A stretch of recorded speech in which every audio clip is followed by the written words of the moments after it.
That heaviness that settles in just under your ribs after supper. The way you have to loosen the waistband of your skirt before you sit down to watch your evening program. The small sigh you let out when you stand up from the table because something inside you feels swollen and tight. If you want to understand why that bloating shows up after every meal, no matter how careful you have been with what you ate, do not look at the food on your plate. Do not look at gas or wind or whatever the pharmacy aisle wants to sell you. Look at the quiet little organ tucked under your right rib. That is where this story begins. Greetings to you, my friend. Papa Campbell speaking, and I am glad you are here today. This is information that could change the texture of your evenings. The way you sit down with your grandchildren after dinner without that tightness underneath your blouse. The way you walk to the porch after supper instead of needing to lie flat on the couch and wait for the heaviness to pass. Most doctors will not speak with you about this, and it is not because they are hiding anything from you. It is simply that the answer does not sit in a pill bottle, and most appointments these days move so fast there is no room to talk about an organ that has been quietly crying for help for years. The Creator built your body to feel light after a meal, not heavy, not swollen, light. My name is Ezekiel Campbell, and folks in the hills above Kingston have been calling me Papa for longer than I can remember. For over 55 years now, I have served my community through the old island medicine, the bush wisdom my grandfather passed to me from his grandfather before him in the Blue Mountains of Jamaica. My grandfather used to put his hand on my shoulder when I was a small boy and tell me all sickness begins in the belly. The old ones knew this long before any laboratory confirmed it. The belly is the seat of the body. It governs the immunity, the inflammation, the hormone balance, even the quality of your sleep at night.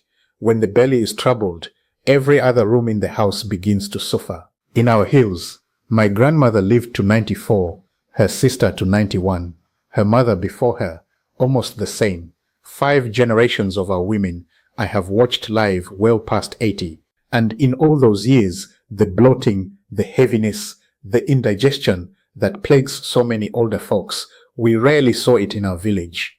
Not because we had something special, because we knew to take care of the liver and the belly the way you take care of a garden. The researchers came to our hills with their notebooks some years back. They followed older adults for a decade and found that those whose digestive systems stayed strong were 43% less likely to suffer chronic inflammation in the joints and heart. My grandmother only smiled when she heard this. She had watched it across her own lifetime. There is one part of what I am going to share today that is going to surprise you. Most folks, 9 out of 10, get this one piece exactly backward. And the order matters, my friend. Each thing builds on the last, so stay with me to the end. Before we go on, leave a comment below and tell me your age, and tell me when this bloating shows up worst for you, after breakfast, after supper, or in the night. I read every single comment on this channel, and your answers shape the videos I make next. Here is what I am going to walk you through. The 4 small signals your body is sending you that you have probably been calling something else. The hidden burden underneath the bloating that almost nobody talks about. 3 forces in the modern kitchen that wear this little organ down faster than anything our ancestors ever faced. And the gentle 4-step evening practice the old healers in our hills used for generations to give the belly its rest. Walk this road with me to the end. Quick favor before we go on. If this kind of teaching reaches you, tap that subscribe button. So many folks tell me they thought they were already subscribed and they were not, and they missed the videos that mattered most to them. It takes about 2 seconds and it costs nothing, and it helps me reach more of our older folks who need this information. You feel it after every meal, that swollen pressure under the ribs on the right side, the heaviness that makes you want to lie down, a sour taste that creeps up the throat in the night, skin that feels itchy in the evenings without a rash to show for it, eyes that look a little yellow in the morning before the light gets full, maybe a dull ache in the right shoulder that comes and goes and no one can explain. My friend, these are not just signs of getting older. These are the body's way of speaking to you. Your liver is asking for help in the only language it knows. When food leaves the stomach and enters the small intestine, the liver releases a golden fluid called bile. Bile is the body's dish soap. It breaks the fats from your dinner into small droplets that the gut can absorb. It also carries waste out of the body, the spent hormones, the toxins, the broken down medicines, all of it. When the liver is overworked, the bile becomes thick and sluggish. Imagine pouring molasses into a small drain pipe instead of clean water. The system backs up. The food sits in the gut longer than it should. Bacteria that are supposed to live further down the line move up where they do not belong, and they begin to ferment that food. And that fermentation is what creates the swelling, the pressure, the bloating you feel after every single meal. After the age of 60, the liver loses about 32% of its blood flow on average. That is not a small number, my friend. 32%. The cleansing capacity drops, the bile thins, and the same supper that would have left you light at 40 leaves you heavy at 70. The mainstream calls this gas and hands you a chalky tablet.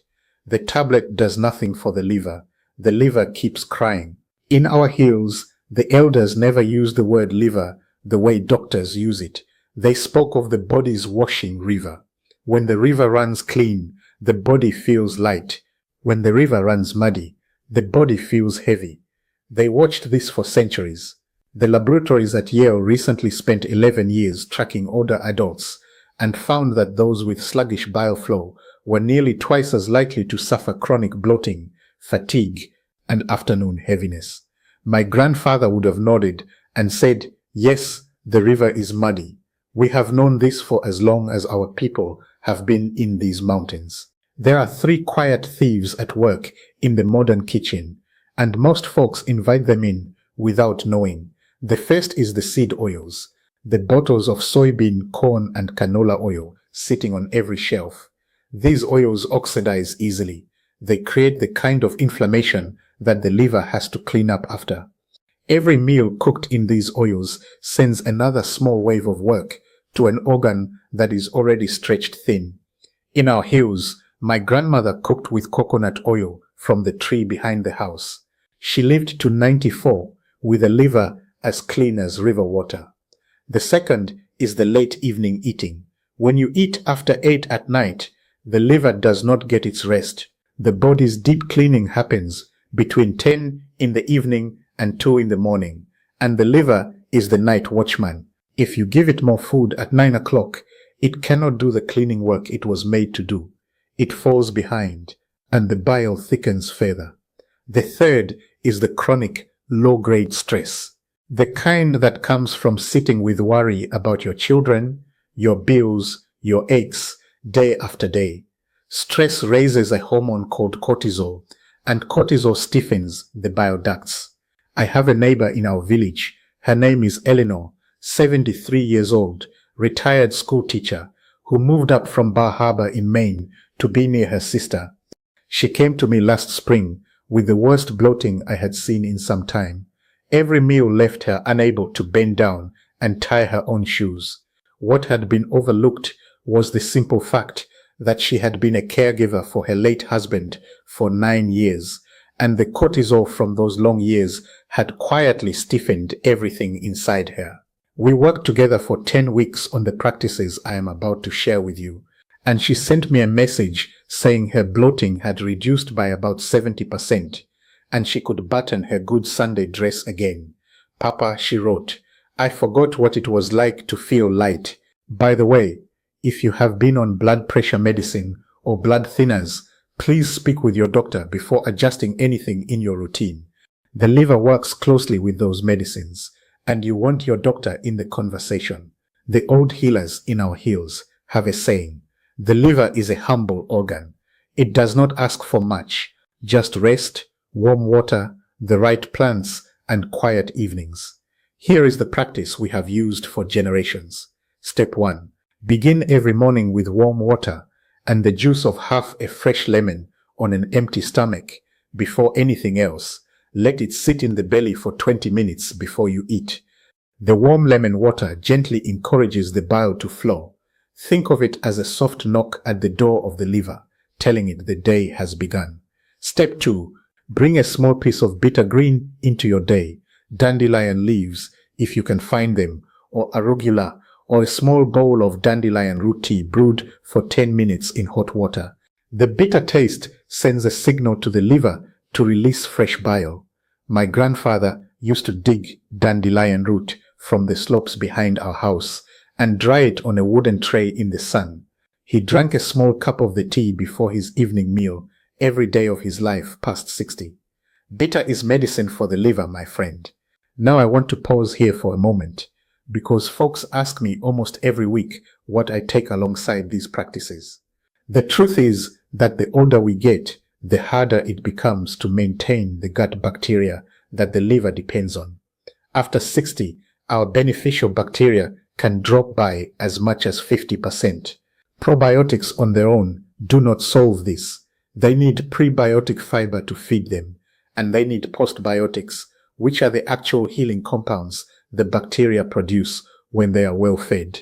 Think of it as a garden. The seed alone does nothing. The seed needs soil, and the soil needs to bring forth fruit. All three must work together. After many years of looking, I have settled on a small kombucha gummy called BoochBod that brings all three together. It carries two clinically studied strains, lactospore and postbiotics LM1004, alongside the kind of dandelion root my grandfather used to dry on his tray. Over 30,000 folks are using it now, and many of them tell me their digestion finally feels at rest. It is a gummy, not a pill, which matters because so many of our older folks struggle with capsules. The link is in the description below if you want to take a look. And as always, speak to your doctor before starting any supplement. Step 3. This is the most important step of the entire practice, and the one most folks get backward. Stop eating by 7 in the evening. Give your liver 14 hours of rest before breakfast. The old monks of every tradition I have studied did this without thinking. They ate when the sun was up and let the body rest when the sun was down. The deep cleansing of the liver happens in the quiet hours of the night, between 10 in the evening and 2 in the morning. When you give it that window of rest, the bile thins, the inflammation calms, the morning heaviness lifts. Folks who walk this single step for 30 days often come back and tell me their evening bloating has dropped by half. Step 4.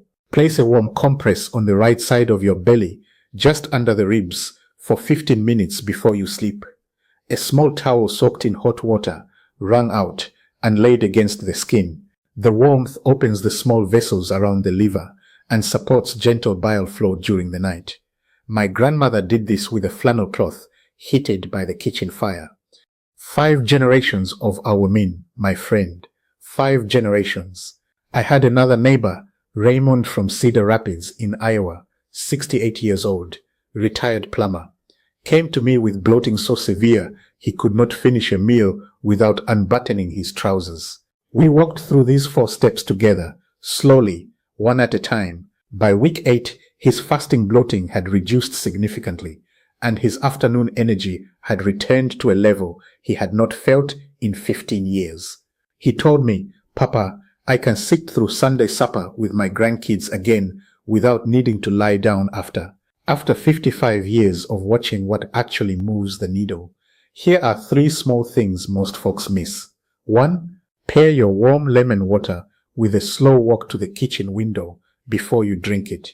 The gentle movement, even just 20 steps, helps the bile begin to flow before the lemon reaches the belly. Movement plus warmth plus bitter, in that order, is more powerful than any of the 3 alone.